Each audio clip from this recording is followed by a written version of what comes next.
through the life of Jesus, there had been very serious efforts made to contain him. The Jewish leaders tried to contain what he was saying, and they realized they couldn't do that. So they tried actually to contain even what he was thinking, and they found themselves incapable of doing that. So finally, on Thursday night, they decided that what they could actually do was contain him physically. So they sent troops. They arrested him in Gethsemane and handed him over to the Romans to be killed.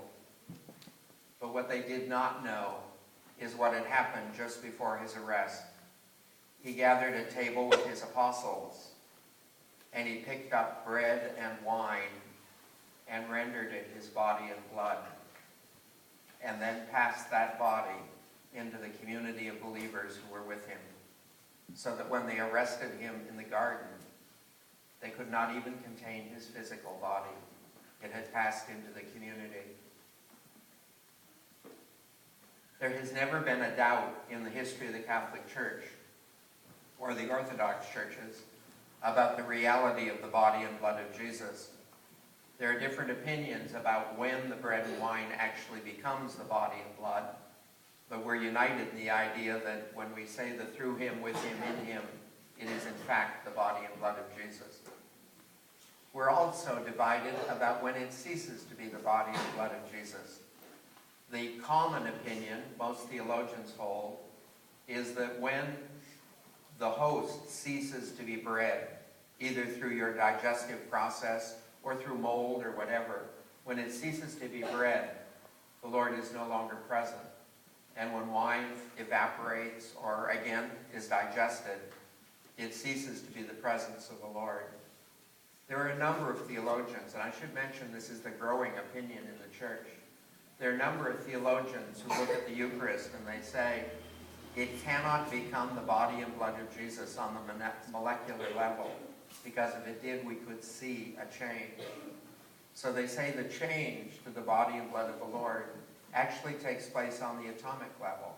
It is the atoms that actually change.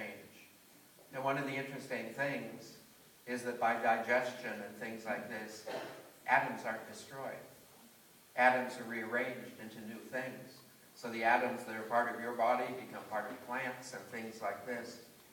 These theologians, I should point out, obviously this is the point of view I hold, but these theologians hold that when the Eucharist is consecrated, little bits of our universe actually become part of Jesus to remain Jesus forever. And then through the restructuring of these of these atoms as time goes on, they become a part of everything in the universe. We even throw pieces of it up into space when we do different things. But like crystals, these little tiny fragments of Jesus are in everything. They're everywhere in the world, spread. And each time the Eucharist is celebrated, more of the physical universe is actually transferred permanently into Jesus Christ. I oftentimes think, when I'm wandering around, that the things that most appeal to me, that I most enjoy looking at, are things that somehow I'm able to fully see the presence of Christ in that way. I particularly enjoy seeing elderly people at very fervent prayer.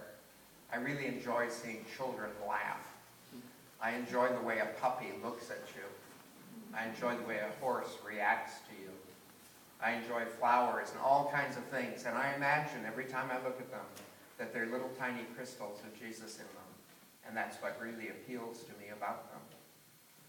One day, you and I will stand before Jesus Christ and his Father in great glory in heaven.